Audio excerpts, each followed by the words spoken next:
announcer. Sehat? Alhamdulillah. Ini macam dream come true. Mungkin ramai yang tak tahu apa dia bidang apa yang ingin Maya kembali tu.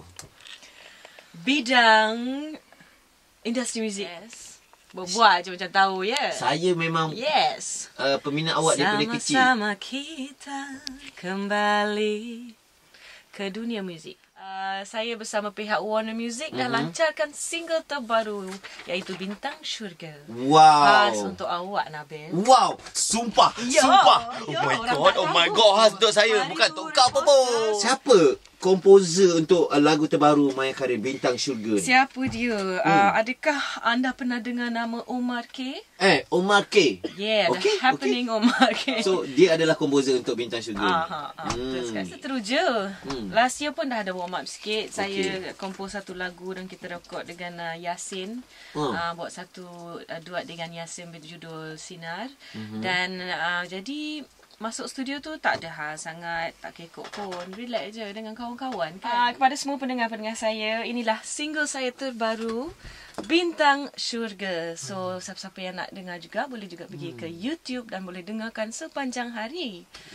Yeah. Jadi awak ni masih boleh ke tidak bertutur dalam bahasa Jerman? Natürlich kann ich Deutsch sprechen. Ich spreche jeden Tag Deutsch. This is Einsteins. Betul Jermannya itu?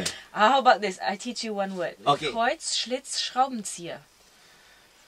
Okey, anda akan dengar saya cakap perkataan tu selepas ini dalam Carta Era.